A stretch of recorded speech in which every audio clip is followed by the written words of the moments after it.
Hey guys, welcome back to Grafting Dragon Fruit. It's Richard, and in this video today, I'm going to be talking about my top 5 favorite sterile varieties of dragon fruit and why to grow them. So make sure you guys watch until the very end because there might be something you guys like, so let's get right into it. Number 1, wild berry Skittles. This variety here is my number 1 favorite sterile variety. Just like its name, you guys, wild berry Skittles, this fruit tastes absolutely amazing. As you guys can guess, it's just like candy. The flavor is so sweet. There's a little bit of tartness, and overall, it's just a really great tasting fruit.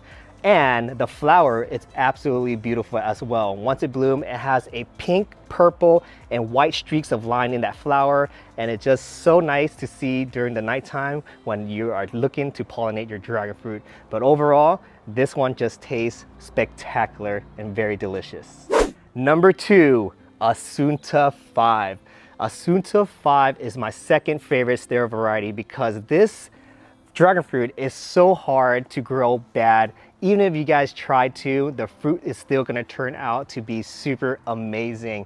And not only that it tastes really good, it is very, very high in fruit production. If you guys can see, look at all of the Asunta 5 fruits I have here. There's even some behind me, and they are actually fully ripe. So I'm gonna be harvesting these fruits today and get to finally enjoy them.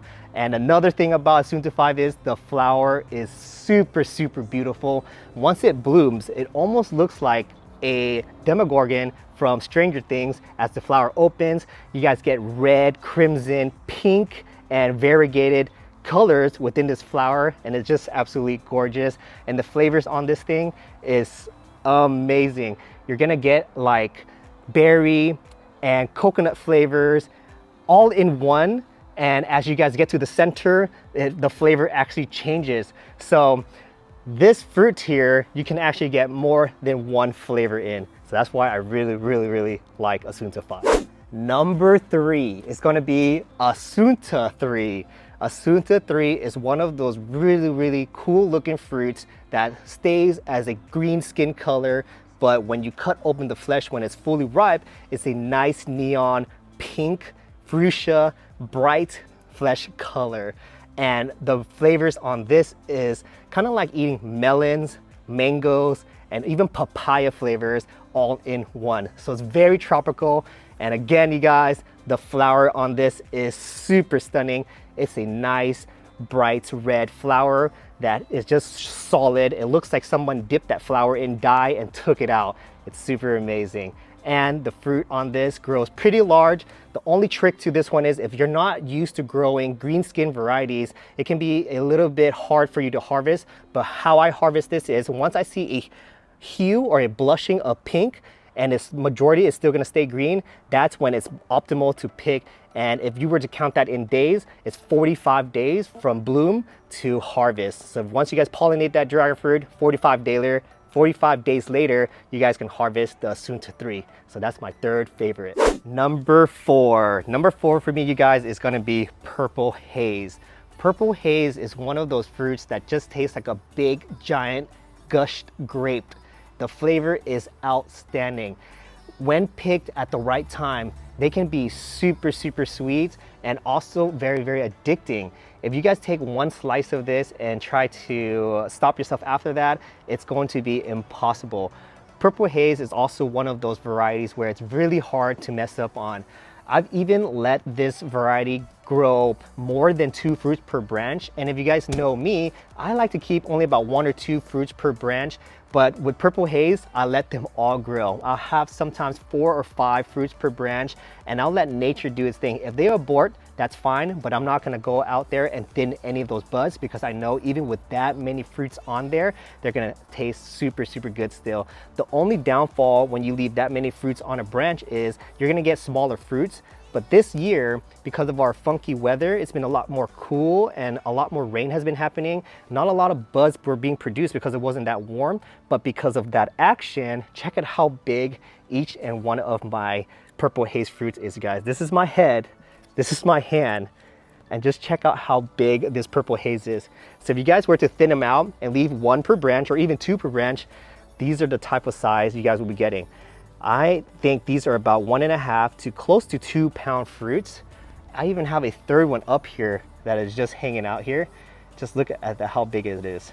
And these are about ready to harvest as well. They're about 45 to 46 days in. And another way I can tell if they're ready to harvest is if you guys come closer, you guys see that crack right there? That's signs that the fruit of the flesh is getting so big that the skin can no longer hold into it. So now this is at its probably peak ripeness. All of the fins now has lost its green, and the majority of the bracts, they're called bracts, these fins you guys are called bracts, they're starting to turn red and even discoloring into, you know, getting dried up. So we know this purple haze is at its maximum potential. And once I harvest this and keep it cool in the fridge for about an hour, it's just gonna blow my mind away. And that is why I love purple haze. Last but not least, number 5. My number 5 is gonna be Red Laverne, and people also knows this as Donovin's Red Laverne. The reason why it's named Donovin's Red Laverne is because he was the one that discovered this variety, and he bought it at a nursery.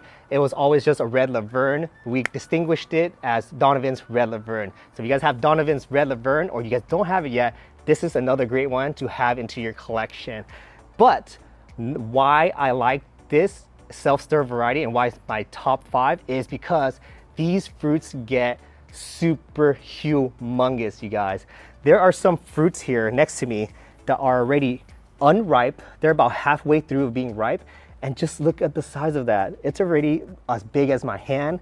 We have another unripe one here. Huge, huge, huge potential.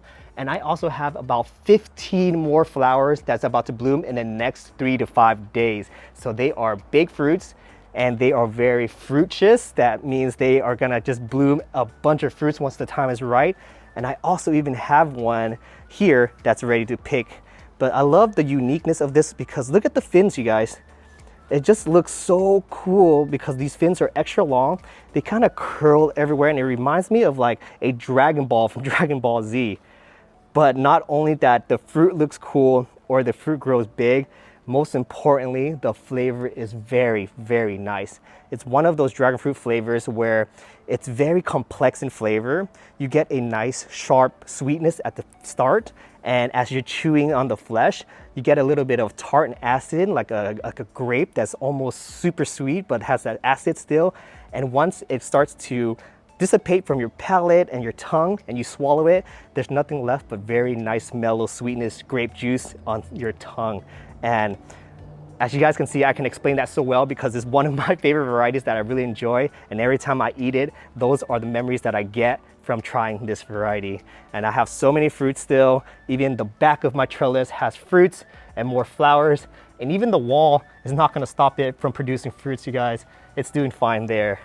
So those are my top 5 favorite varieties that I really, really enjoy. And if you guys are already growing self-sterile varieties, growing self-sterile varieties is going to be a little bit more challenging, mainly because you need to grow multiple different varieties to make sure you guys get fruit to set. With self-fertile varieties, you can use its own pollen and they can pollinate themselves to get fruit. With self-sterile varieties, that's a whole nother story, but it's so worth the extra work because you guys are gonna get flavors that are out of this world. And once you put in that little bit of work, your reward of your labor is gonna be so amazing. The only difference with the self-sterile is you're gonna have to have 2 or 3 different dragon fruit varieties.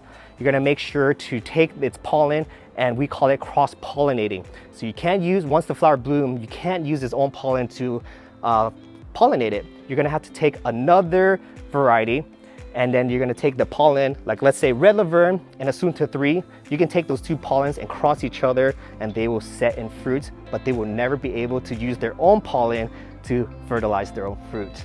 So that's a little bit of how to grow self-stir varieties. And as always, there's many more of that topic and information in my channel. So make sure you guys don't understand it, search through it and then learn about it. And if it's not there, leave it in the comments below and I'll make a content so you guys can all understand and grow dragon fruit successfully.